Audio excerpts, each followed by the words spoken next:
So, our topic today is strengthening your bond and building trust with your dog. And when I did the little survey, it came up second. And in most circles, people want this topic because they want to understand how they build that bond, how they get that trust, that mutual trust and cooperation. It's a big question because it's a big ask from all of us. We want that. We all want that brilliant, beautiful relationship with our dogs, but how do we get it? And in the past, it's always seemed like a little bit of a difficult thing to get. And today I want to try and change that around a little bit and say, let's see how easy it can be to actually have that kind of relationship. Yes, relationships all need work. Doesn't matter who that relationship is with, whether it be a family member, parent, spouse, child, dog, or any other person that is in your life or animal that's in your life. Relationships take consideration and they take some efforting on both parts of the relationship. But we naturally are born and skilled with those skills. We're naturally born with those skills of how to build a relationship. It's just recognizing them and being able to adapt them in everyday situations. I think that's the key, taking what you know and what you feel and being able to adapt it to certain situations with your dog. And today we're going to talk a lot about human relationships as well, but for me, it's become clear that we can so easily transfer these to our dogs with a little bit of creativity, the same kind of relationship tips and ideas. So I want you to start off by thinking about a relationship that you have in your life with somebody, whether it be a parent, a spouse, a child, a partner, a loved one, whatever it is, a human sort of element in your life, either past or present, that you've had a relationship with, preferably over a fair length of time, so that so when we talk through this, it kind of makes sense to you. So if I'm going to just, use my husband, we've been married for 25 years, and we have what I would consider a good relationship. But it wasn't always good relationship, it's all like any marriages. I think they go through their ups and downs, they go through the ins and outs.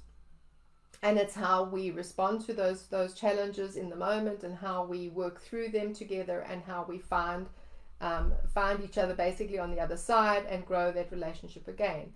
And that I think is perfectly normal in any relationship and okay. And I think we need to remember that as an element with our dogs. It's not all roses and fairy farts, if I may say that. It's, sometimes it's not so easy. Sometimes there's things happening in our lives or our dogs' lives that don't seem to match up.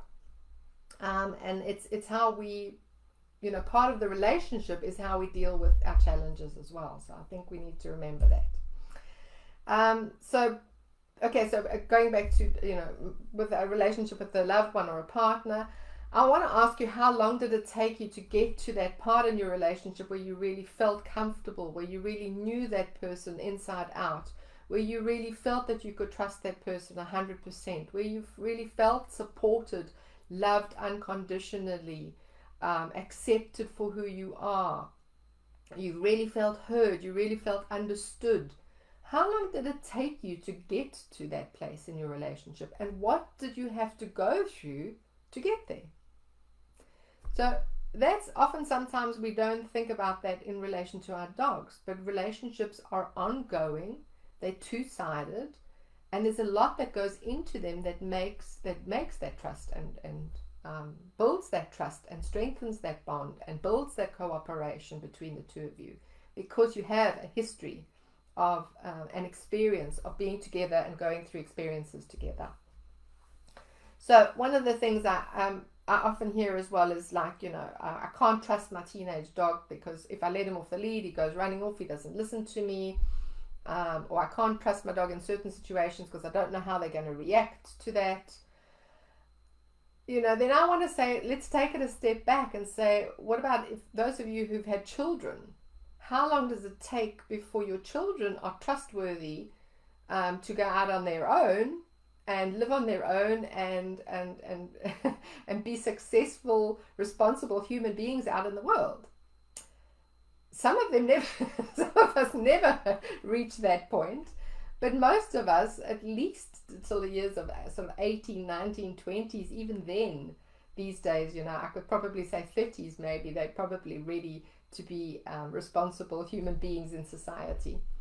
So, and we often talk about our teenage dogs not being responsible enough. Well, they only, even if you took it in human years, let's say they are a year old when they reach puberty, they're like 7 years old, or even even if you wanted to call them a teenager in that years, are they ready? No, they're not ready for responsibility because we haven't given them enough time and experience in situations where we've been there to guide them and to help them to make good decisions, and to slowly build up their trust in little steps. So how much experience has your dog had in that specific situation? How much guidance has he had in that specific situation that you're asking him to be responsible in? And is it a case of we just often just allow our dogs the freedom and then expect them to have the responsibility that comes with us? And what does responsibility mean for us? What does responsibility mean for them? It might mean a completely different thing for them to be, what is responsibility for a dog? So it's questions we need to really dig deep about, how long is this relationship? How much experience have we had together? How much have I been there to support and teach and hold my dog's hand basically and show him the ropes? And what experiences has he had that he's been allowed to test that responsibility or try that responsibility? You wouldn't give your 18-year-old your wallet and your car keys and say, off you go, buddy, you're 18, well done, cheers. You would be building that up over years and years and years to form that. So for me, it's sort of the core needs of any being, be it human or animal. Your core needs are to be seen, to be seen for who you are as an individual, as a unique individual with your own likes, dislikes, and personalities, and your own beliefs and your own values. That's being really seen for who you are. To be heard, to be when you have something to say, that people take you seriously, or at least listen and are able to hear your point of view and to be okay with your point of view. That's to really be heard, and to be allowed to express yourself when you're feeling emotions build up, being able to feel safe enough to say what you really feel or what you really want. That is all being heard. To be understood, that when you do articulate yourself, or you want to say something, or you want to do something, that your communication is understood, that people know what you're trying to say. To be loved unconditionally, that goes with being seen, for really, it's not a case of I love you only when you're good, or I love you only when you're doing this for me, or I love you only when you're doing that. Love you for who you are, regardless of times when we don't feel our best, okay, when we do maybe flip out and scream and whatever. I'm sure we're not very lovable in that moment, but surely past that moment we can get past that. If a relationship is strong enough, we can get past those moments and realize where they came from, where that anger or that frustration came from in the moment, and be able to get past that. That's being loved unconditionally. To have a purpose and contribution, to be able to contribute to that relationship in some way. It shouldn't be one-sided, it's always two-sided. So how can I contribute to this relationship? How do I feel good about things that we do together, or things that I can bring to the relationship? Can I bring, in my husband's relationship and mine, he brings the very sort of mental kind of side of it, the organization, that this is what we're going to do at this time and this is how we're going to do it, etc. And now I bring in all the fairy details, the earthy kind of side of it, where, I bring in the little bit of the romance. Mind you, he's very romantic. He's become over the years, but bringing in the fluffy stuff, and that doesn't have to necessarily be a gender thing. It can be two different personalities taking on different roles. Either way. So that's purpose and contribution, and then growth and development. So allowing. Over the years, I have changed as a person. He's changed as a person. We've grown into our own authentic selves, and we've become two pretty different people, I think, to the original people we were when we first entered into our relationship. And yet still that's okay. We still accept each other for our differences, for our changes, and for the people we are becoming in this life. And I think that's important too, certainly for human relationships, and even for dog relationships. As our dogs go through different phases in their life, they become different. They have different characteristics. They have different wants and needs, and we have to accept that they're not just a dog that comes into our life and is the same throughout. They have different needs as they move through life's phases, as they learn, as they grow, as they develop. They may have a really scary experience and may experience some trauma after that we have to help them through. They may experience the most awesome time in a relationship with a dog in their household, or with you, or with another member of the family, and suddenly that member of the family is no longer part of the family.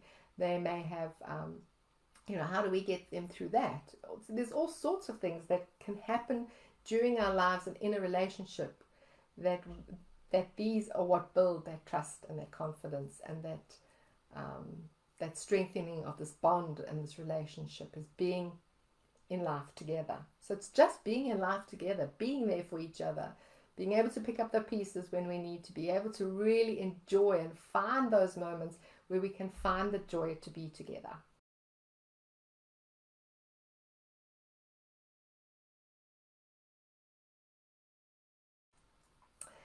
So the first one was you go off to the vet, and you get your little dog goes on the table. You can see that they're really stiff and uncomfortable. The vet starts prodding around, and you can see that the dog is getting more and more uncomfortable. Perhaps they just have outright fear. Perhaps they have some pain involved there. Whatever the situation is, the dog is really not comfortable. But perhaps it's a procedure they have to have. And so you're holding your little dog, but you can feel that they're really uncomfortable. And all of a sudden, dog turns around, and he, as the vet puts his hand on the dog turns around and whack, and snaps at the vet, perhaps biting him, or perhaps just snapping and growling. And the first thing we think is stop that, no, hold the dog's head, etc. Keep the dog still. I need to do my job, says the vet, and I need to get this done as quick as possible. We feel bad for the dog in the moment, but we know it has to be done.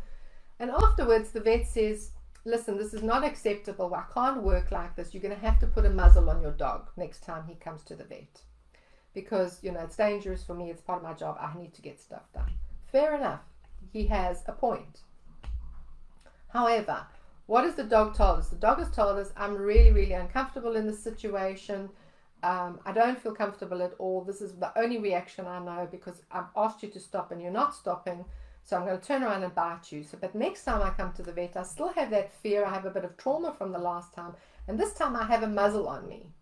So this time I've been told, you not only can not feel uncomfortable, but you actually can't do anything about it either. Okay? That is not building trust. And many of you, Sandra, I know you online now, and there's many of you here today who I know possibly wouldn't do this. Okay? Or more than likely wouldn't do this. However, there are plenty of people out there that will, because they're dogs, because they're people. Hey, good night, Kimmy. All right, see you tomorrow. There possibly will be people who, whose vets are saying this to them, and so they just go along with it. Well, yes, that's dangerous. I need to muzzle my vet. So I've got 2 calls this week from clients to say, which kind of muzzle should I buy? I need to muzzle train my dog. One was that her dog bit the vet, and the other one was her dog picking up strange things on their walk and eating them. So tissues, dog poo, plastic packets, tissue packets and things. Anything that this dog could find is picking up and eating them, not just picking them up, but eating them and swallowing them. So she took her dog to the vet, had another, I think this is the third time she's had to take her dog to the vet to vomit up all the stuff or to get stuff out of the stomach, because this dog is eating. So obviously the vet says to her, you've got to put something on, you've got to muzzle your dog. Muzzle your dog, can't keep eating these things. And of course that sounds logical. Muzzle your dog. The dog can't keep eating these things. It's dangerous for the dog to be eating these things because sooner or later she's going to have an operation if she carries on like this. And we don't want that for our dogs, right? Obviously we don't. But we have to ask ourselves, why is the dog doing that? Again, just like the vet, in the vet, the dog was showing fear. And in the case of the dog eating everything, there's reasons for this. There's reasons for this. The dog may be feeling uncomfortable in the situation, and it's just a habit that it's got into because it's uncomfortable on walks. It could be that the dog has digestive problems and that it's got a sore stomach and is trying everything to put into its stomach because it's feeling darn sore.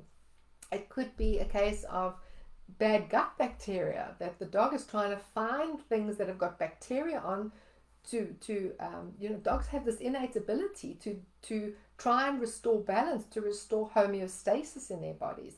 And if they need more gut bacteria, they're going to try and find it everywhere they can. So it could be all of this, it could be none of this. It doesn't, the thing is, we need to look at why is the dog doing this, and let's see how we can support the dog better to do this. Does it mean that our walks, we're going to have to restrict our walks for a while and find other activities to do so that we don't have dogs going on walks and picking everything up? Instead of just doing the same habits over and over again and putting a muzzle on the dog. Now for whatever reason, the dog was using that eating of the objects as a way to cope or to make them feel better, or to whatever reason it was driving that. You've now taken away the ability for them to do that, and you've given them again, what level of frustration is coming in there now with this dog, because now not only are they feeling this discomfort, whatever that may be, they can't even do this habit that was helping them possibly in some way to feel better. Otherwise, why else would they do it? So these are the questions we have to ask ourselves, and by just zapping on a muzzle and saying, well, that will stop that behavior, even if we think we're helping the dog in the position in that situation, are we really seeing them? Are we really listening to them? Are we really getting to the bottom of what's behind that behavior, what's driving that, and how can we help to resolve them there? Because this is where we build trust. This is where we build a relationship, is being seen, being heard. So those were two examples that happened, as I say, this week, that reminded me of everyday examples of where we can build trust and confidence. Well, those are not everyday, those are sort of out of the ordinary. But I did make a list of some of the things we can do, and I'd love you to do the same. I'd love you to make a list of 10 things, everyday things, where you can see where you can build that relationship together with your dog, and to help them to build the trust and become closer to your dogs, build that bond, that strong connection in everyday life. So if I talk about things like with your spouse, partner, husband, if they take you always to the same restaurant, or do they say, oh, I know Sue loves sushi, for her birthday, I'm going to book us at the sushi restaurant? Or is it because he loves steak and we've been there for the last 10 years, so we'll just book the steak restaurant again? That's being seen, that's being something special. Is it when my husband chooses to bring me flowers, does he just bring me any bunch of flowers, or does he remember, I know Sue likes lilies, so I'm going to remember to order some lilies or get some lilies when I bring them home for her birthday or Mother's Day or whatever it is, whatever occasion. Those little things are what stand out for me. He remembered. He sees me. He's doing it for me because he knows it makes me feel good. Those are the little things that build that beautiful bond, that beautiful trust, and deeper acceptance and understanding for that other person. So can we do the same for our dogs? So it's little things like, are we really listening to their communication? Do we really know which walks they prefer? Which one makes them happier? Which one are they more joyful on? So that we can take them to that one more often, perhaps. Do we give them that choice? In the example of, let's say, the muzzles, for instance. Let's say the muzzle is a necessity now when she goes to the vet, but how can we use that? Let's build a little training game together, where we learn to acclimate our dogs to that muzzle in a friendly way, with lots of fun and tricks and treats and things like that. Help them to acclimate that to that model, and help them to acclimate, let's say, by there's this called medical training, where we learn to sort of pinch their skin. Yes, that's okay. Oh, you're right, fine, you get a treat. So dogs learn to be handled, so that they learn to be what it's going to feel like. They're anticipating what it's going to feel like at the vets, for instance. So those are ways that we can take the same situation and yet build it into a trust building and connection exercise, as opposed to just saying, well, our dog needs a muzzle because she's aggressive at the vet now. Okay?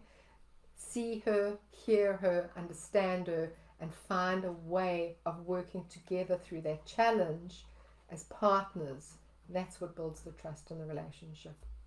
The same with the dog, as I said, with eating the other things. Find different ways. While we're addressing what could possibly be wrong with her health, let's find other ways of being together instead of going on those walks where she's going to pick up all those things. Okay, instead of just whacking on a muzzle and expecting that. So, little things that I came up with. So, what about going for a walk with your dog and letting them choose which direction they're going to walk in, or which walk they're going to they would prefer? Stepping into your dog's world, so really seeing things from their paws, following them on their walk, see where they go, where they sniff, what they do. At home, it could be something like, do something different, like read to them, or turn on some music and dance with them, or have some quiet meditation time, and just see how do they react in these different situations. What makes them feel good and comfortable? What makes you both feel connected and more comfortable in those different activities? Find out what would you both like, enjoy, and what they like and is not necessarily what we like. As I said, it's a two-way, and if you really hear that person and say, I know you like this, or I know you like that, and so that's what we're going to do today, because I know that you look like you need a pickup, and this is what we're going to do together. That's what friends do. Have a picnic, sit on the floor and share a whole lot of different foods with your dog, and see which ones they really like, which piece of vegetable or fruit or different meat or whatever snack you're going to offer them. See which ones they like, see which ones are really tasty for them, by giving them choice and having it like sort of a picnic style. That could be fun. Ask them to do chores together. So always, whatever you're doing in the house, moving from A to B, or coming back from work and going through your routines, ask your dogs to accompany you on those routines and maybe help you along the way, because I think it's nice. I think it's lovely for dogs to feel part of the routine, part of the family, especially like if we're in the kitchen all cooking together. Okay, if it's some people say it's not safe for the dogs to be in the kitchen. In my case, I don't mind. They can come in the kitchen, they can stand around, and when I'm chopping carrots, they get a piece, etc. It becomes a social event in the kitchen. It's part of the daily life. Find their strengths and weaknesses. So contribution. For instance, my dog Charlie loves to be upfront in walks, and it used to really bother me because he was always sort of getting too far ahead, etc. And it was like, come back. Over the years, we've slowly learned his range that I feel comfortable with, that he's allowed to sort of be at, that I still feel comfortable, and he's become our ranger. So he goes ahead. He is our tracker, as it were. He goes and I call him the water hunter. He finds water. So it's kind of, can you find water around the next corner? And he feels so great when I give him that job. Where's the next water? Can you find that for us? And he gets so excited about it. because he's contributing. It's what he does well. It's what he loves to do, and he sees that he can do it for the family and make us pleased. So what is your dog's strength? What do they love to do, and how can you incorporate that into your walks or into your everyday activities? So things like lay on the grass with them, unless you have a grass allergy, that is. But sometimes we need to step into their world instead of always inviting them into our world. Sometimes we need to step into their world and see what it's like. So maybe lie on the grass with them, or if they're lying on the carpet, get down on the carpet and lie on the carpet with them and see what do they do, how do they react, and how does that feel. Okay, so those are just some of them. We're coming up for half an hour, so I'm glad to be finishing off on time. I hope you've enjoyed this. I hope you could take something away from this. Have some thoughts about it. Think about the relationships you have with people and how you can transfer that to your relationships with your dog. And like I say, it's easier than you think. If you've been in a relationship, you know how it works. You know it has ups and downs. You know it has challenges. You know what you feel good about in that relationship, and you know what doesn't feel so good in that relationship. And all you do is just transfer that to things with your dog.